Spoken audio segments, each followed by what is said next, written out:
Η Apple και τα smartphones της άλλασαν την αγορά πριν από περίπου μία δεκαετία και πλέον απλά διχάζουν την κοινή γνώμη, έχοντας φαινομενικά φτωχότερα specs σε αρκετούς τομείς για ακριβότερες τιμές, πολλές φορές όμως σαρώνοντας σε όλες τις βαθμολογήσεις. Η συσκευή που έχω σήμερα στα χέρια μου είναι το iPhone 11 Pro Max, δύσκολο να το προφέρεις και αρκετά δυσκολότερο να χωνέψεις την τιμή του, που ξεπερνάει στην ελληνική αγορά μετά και το 24% ΦΠΑ τα 1.300 ευρώ.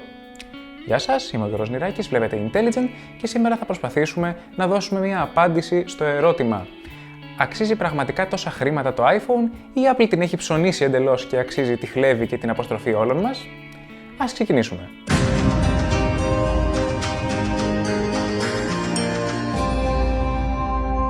Όπως κάθε review, έτσι και το σημερινό είναι βασισμένο στην προσωπική μου καθαρά άποψη, η οποία έχει διαμορφωθεί ύστερα από αγορά και πληρωμή, να τονίσω, του κινητού και τη χρήση του για αρκετές ημέρες.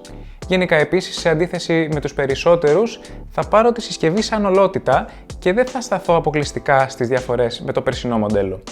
Οπότε μπορεί να ακούσετε πράγματα που ήδη ξέρετε.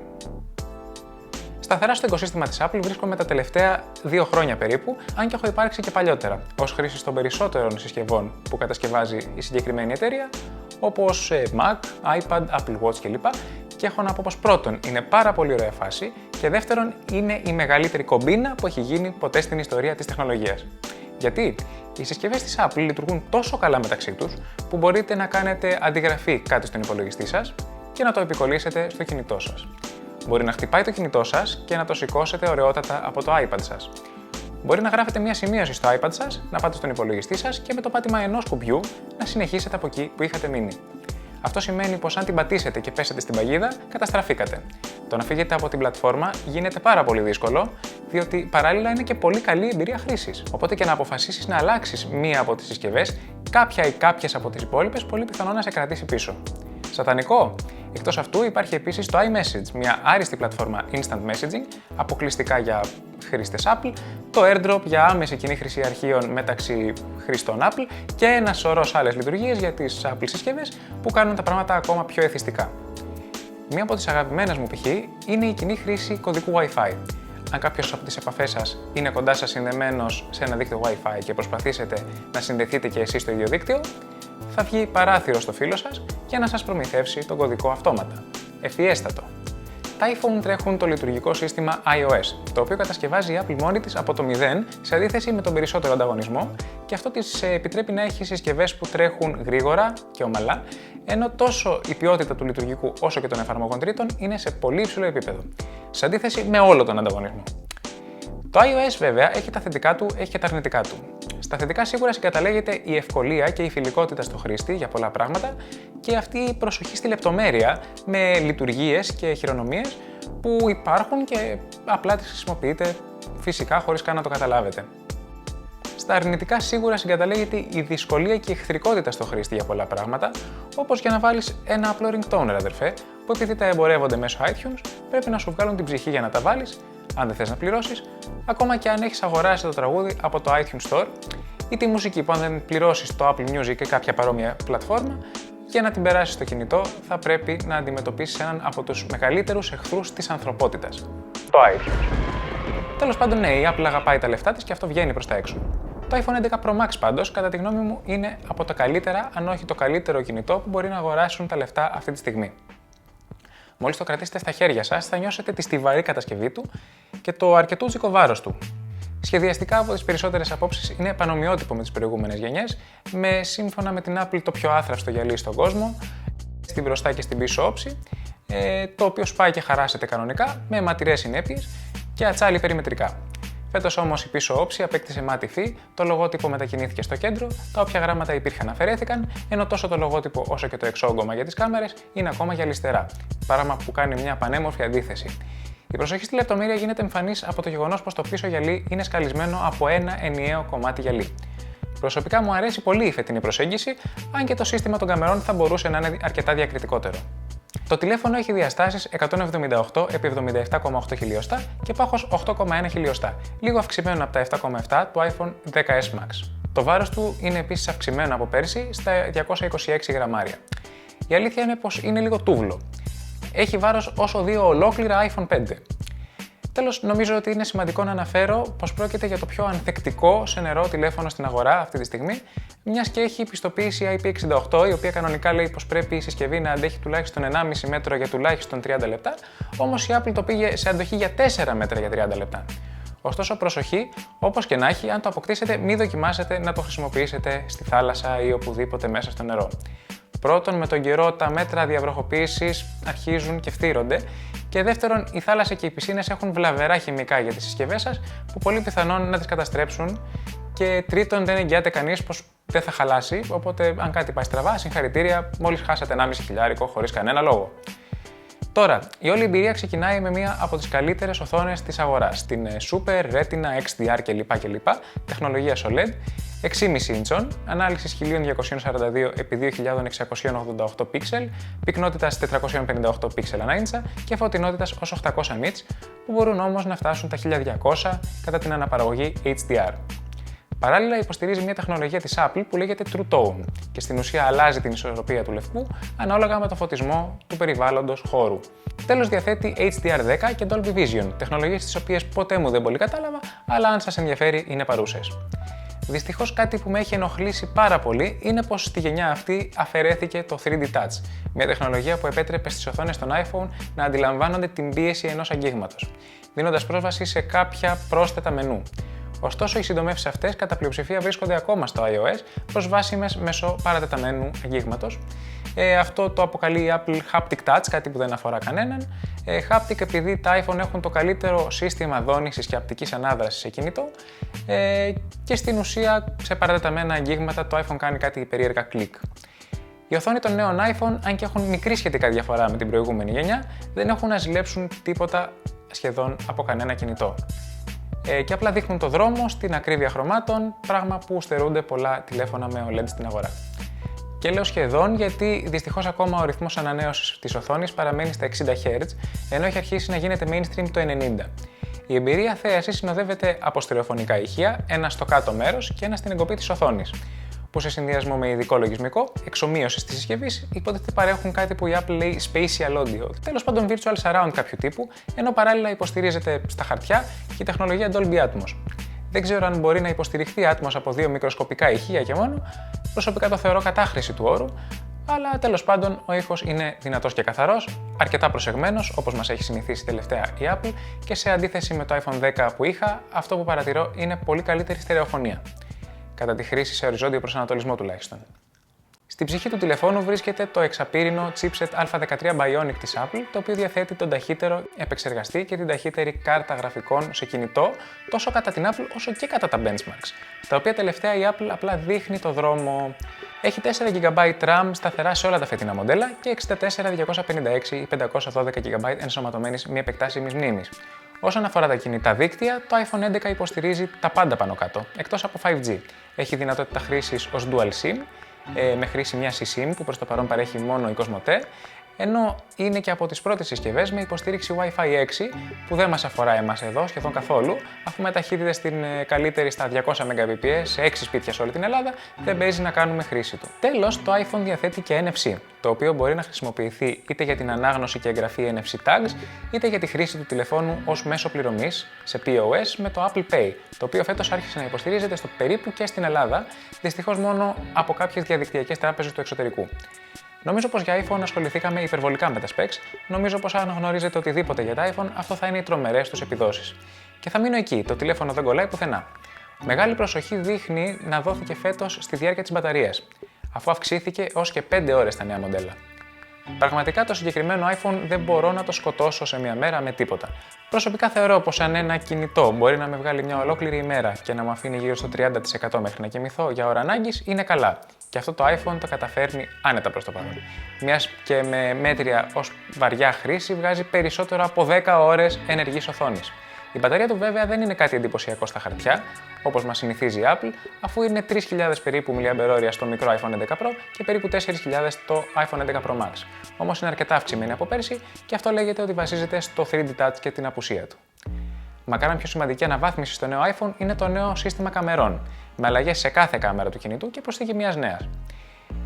Όλες οι κάμερες του κινητού είναι πλέον στα 12 MP.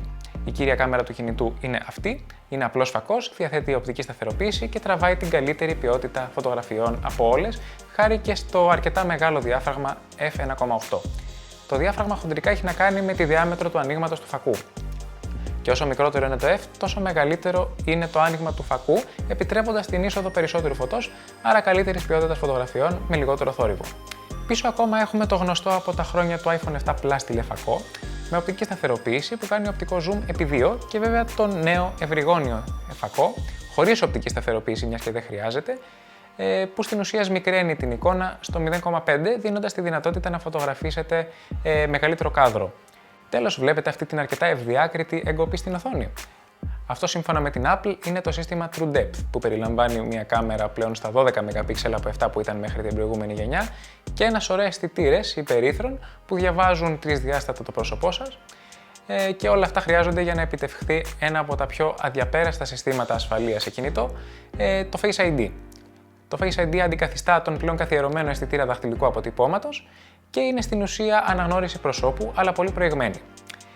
Εκτός από το ότι διαβάζει το πρόσωπό σας τρισδιάστατα, μπορεί να σας αναγνωρίσει στο σκοτάδι, αν φοράτε γυαλιά, στις περισσότερες περιπτώσεις ακόμα και ηλίου, αν φοράτε καπέλο, αν αφήσετε γένια κλπ. Από την εμπειρία μου, στο μόνο σημείο που ίσως έχετε ένα θεματάκι είναι έχοντας κόντρα πολύ έντονο ήλιο. Σετάρετε πολύ εύκολα, πολύ ευκολότερα από έναν αισθητήρα δαχτυλικών αποτυπωμάτων, έχοντας έναν πολύ απλό οδηγό κατά την πρώτη εκκίνηση. Στη συνέχεια, το μόνο που έχετε να κάνετε είναι να κοιτάξετε το iPhone σας και ξεκλείδωσε. Από προεπιλογή δεν ξεκλειδώνει αν δεν κοιτάξετε το κινητό ή αν έχετε τα μάτια σας κλειστά, οπότε ακόμη και αν κοιμάστε και κάποιος προσπαθήσει να μπει στη συσκευή σας, δεν θα τα καταφέρει. Στο iPhone 11 η αναγνώριση έγινε ακόμα πιο γρήγορη και μπορεί να σας αναγνωρίσει από περισσότερες γωνίες από το περσινό. Το σύστημα True Depth επίσης χρησιμοποιείται για τα Animoji, τα οποία είναι κινούμενα emoji που αντιγράφουν τις κινήσεις του προσώπου με τρομακτική ακρίβεια. Βγάλε και γλώσσα έξω. Για τη λήψη φωτογραφιών πορτρέτου από την μπροστινή κάμερα και για άλλες λειτουργίες, όπως π.χ. να χαμηλώνει την ένταση του ήχου κλήσης όταν το κοιτάξετε. Οι κάμερες λοιπόν βγάζουν απλά εξαιρετικές φωτογραφίες, πολλοί λένε τις καλύτερες, διαθέτοντας και διάφορες χρήσιμες νέες λειτουργίες. Η πιο σημαντική προφανώς είναι η λειτουργία Night Mode, η οποία είναι διαθέσιμη μόνο στην κύρια κάμερα και τον τηλεφακό, και η οποία σας επιτρέπει να βγάλετε κάποιες πραγματικά απίστευτες φωτογραφίες σε συνθήκες χαμηλού φωτισμού. Ενεργοποιείτε μόνο το αν βρεθείτε σε σκοτάδι ή μπορείτε σε πολλές περιπτώσεις να το ενεργοποιήσετε και εσείς. Μετά απλά πατάτε το πλήκτρο καταγραφής και περιμένετε. Δεν απαιτεί απόλυτα σταθερό χέρι και δύσκολα θα σας παρουσιάσει προβλήματα, ακόμα και αν κάτι στο κάδρο κουνηθεί. Ακόμα και μια ακριβή επαγγελματική φωτογραφική μηχανή δεν θα μπορούσε να βγάλει τέτοιες φωτογραφίες χωρίς κάποιο τρίποδο. Ωστόσο, δεν θα μπορούσε να είναι Apple συσκευή αν δεν είχε διάφορες εξυπναδούλες εδώ και εκεί. Μία που ευτυχώς δεν έχει πάρει κάποιο cringy όνομα, αλλά είναι σίγουρα εντυπωσιακή, είναι πως όταν βγάζετε μια φωτογραφία με τον απλό φακό, το τηλέφωνο υπολογίζει μήπως σας χρειαστεί αργότερα μεγαλύτερο κάδρο και τραβάει μαζί κρυμμένη και μια φωτογραφία από τον υπερευρυγόνιο. Έτσι, αν π.χ. μετανιώσετε αργότερα και θέλατε λίγο έξτρα κάδρο στη φωτογραφία σας, μπορείτε να το κάνετε με το πάτημα ενός κουμπιού. Εάν δεν έχετε ιδέα για τα σύγχρονα iPhone, μια ακόμα διασκεδαστική λειτουργία που υπάρχει εδώ και χρόνια είναι η Live Photos. Όταν τραβήξετε μια κανονική απλή φωτογραφία του Θεού, το iPhone καταγράφει μαζί βίντεο για περίπου 1,5 δευτερόλεπτο πριν και μετά. Το βίντεο αυτό δίνει μια ευχάριστη χαριποτερική νότα καθώς σκρολάρετε στις φωτογραφίες σας και μπορεί να παίξει αυτούσιο με 3D haptic touch.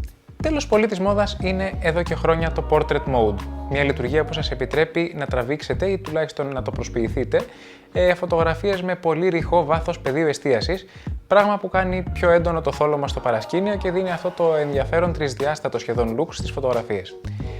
Το iPhone 11 κάνει αρκετά καλή δουλειά σε αυτό το τομέα. Μπορεί να δημιουργήσει αυτό το εφέ στην κύρια κάμερα, τον τηλεφακό και την μπροστινή κάμερα, ενώ υποστηρίζει μεγάλη εξατομίκευση και αρκετά εφεδάκια για να φτάσει στη μέση hipster Instagrammer στον 7ο ουρανό. Το UI της εφαρμογής της κάμερας έχει κάποιες διαφορές σε αυτή τη γενιά κατά αποκλειστικότητα. Πλέον έχει λίγο πιο μαζεμένες τις διάφορες επιλογές της φωτογραφίας, δίνοντας ευκολότερη πρόσβαση σε αυτές χωρίς να χρειάζεται να τεντωθείτε μέχρι το πάνω μέρος της οθόνης. Ταυτόχρονα, κατά την καταγραφή φωτογραφιών, το τηλέφωνο επιλεκτικά σας δίνει μια ιδέα του τι μπορεί να καταγράψει κάποια πιο ευρυγόνια κάμερα. Αυτό κάποιους τους μπερδεύει, αλλά προσωπικά μου φαίνεται μια ευχάριστη νότα. Τέλος, πλέον υπάρχει δυνατότητα γρήγορης λήψης βίντεο χωρίς να χρειαστεί να μπείτε σε video mode. Παρεπιπτόντως, η δυνατότητα λήψης burst mode φωτογραφιών, δηλαδή πολλών φωτογραφιών σερί για να πετύχετε κάτι στιγμίο, υπάρχει ακόμα. Εκεί που το iPhone δείχνει τα δόντια του στον ανταγωνισμό είναι το βίντεο. Το βίντεο που τραβάει το νέο iPhone είναι πραγματικά αξεπέραστο αυτή τη στιγμή από οποιοδήποτε κινητό, με απίστευτο δυναμικό εύρος και πεντακάθαρη εικόνα. Καταγράφει ανάλυση έως 4K 60fps από όλες τις κάμερες με XDR. Το XDR πολύ χοντρικά εξισορροπεί τις διαφορές του φωτισμού σε διάφορα σημεία της εικόνας, όπως π.χ. ένας φωτεινός ουρανός ή κάποιο παράθυρο, που χωρίς αυτό απλά δείχνουν καμένα. Εκτός αυτού, κατά τη διάρκεια λήψης βίντεο, το τηλέφωνο το σταθεροποιεί άριστα, χρησιμοποιώντας οπτική σταθεροποίηση αλλά και ψηφιακή. Τέλος, στο iPhone αυτό, όταν κάνετε κάπου zoom κατά την καταγραφή βίντεο, το τηλέφωνο εστιάζει τον ήχο στο σημείο που ζουμάρετε, απομονώνοντας όσο μπορεί τον περιβάλλοντα θόρυβο. Επίσης, καταγράφει 1080p βίντεο σε αργή κίνηση, ως 240fps στην πίσω και ως 120fps για πρώτη φορά στην μπροστινή, έχοντας και όνομα για αυτό που δεν πρόκειται να προφέρω. Ορισμένες φορές και σε χλαμάρα έχει τα όρια της. Τώρα, στο προηγούμενο review μου, αυτό του Xperia XZ Premium, ανέφερα ως αρνητικό το γεγονός ότι για να βρεις την 4K καταγραφή απαιτείται να μπεις στις εφαρμογές της κάμερας και να το βρεις από εκεί. Τα iPhone εδώ και χρόνια το έχουν πάει σε ένα εντελώς άλλο level. Για να αλλάξει ανάλυση frame rate καταγραφής, πρέπει να βγεις από την κάμερα, να ξεκλειδώσεις το κινητό αν μπήκε στην κάμερα από τη συντόμευση της οθόνης κλειδώματος, να μπεις στις ρυθμίσεις, να βρεις την κάμερα και να αλλάξεις από εκεί τις ρυθμίσεις. Φοβερό! Ευτυχώς όμως έχω ευχάριστα νέα. Αυτό με τη νέα έκδοση 13.2 του iOS αποτελεί πλέον παρελθόν, τουλάχιστον για τη σειρά 11, αφού επιτρέπει τη γρήγορη αλλαγή των ρυθμίσεων αυτών κατευθείαν στην εφαρμογή της κάμερας. Δεν λέω ότι αξίζουν συγχαρητήρια και μπράβο στην Apple γι' αυτό, λέω ότι διόρθωσαν ένα αρκετά σημαντικό χρόνιο πρόβλημα. Τελικό συμπέρασμα για την κάμερα.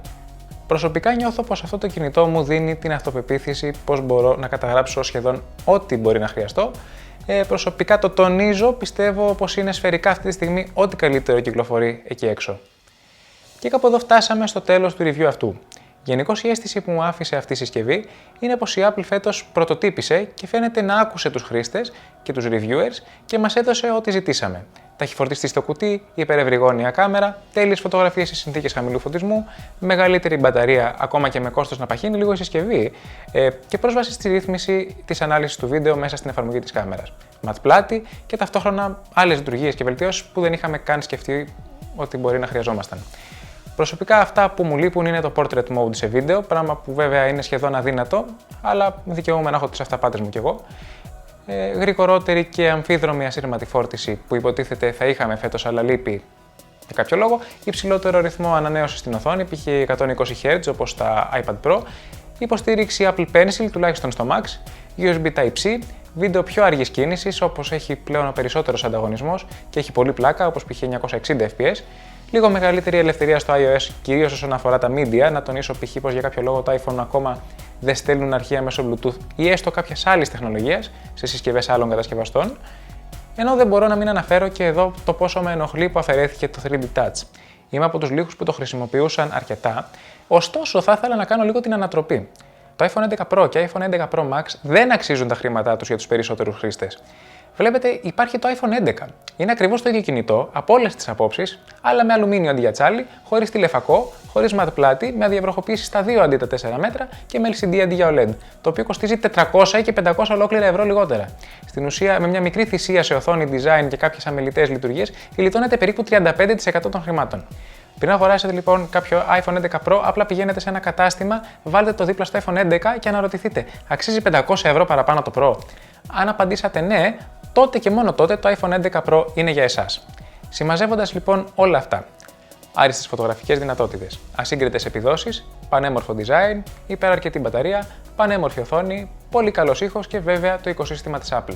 Από την άλλη λείπουν κάποιες αρκετά mainstream λειτουργίες, ενώ είναι και αρκετά ακριβό. Όμως η σειρά iPhone 11 είναι σίγουρα ένα μεγάλο βήμα προς τη σωστή κατεύθυνση. Το Intelligent Score της συσκευής αυτής είναι 8 στα 10. Σας ευχαριστούμε που είδατε το σημερινό βίντεο και θα τα ξαναπούμε στο επόμενο. Ελπίζω σύντομα. Μέχρι τότε φερθείτε έξυπνα και κάντε subscribe.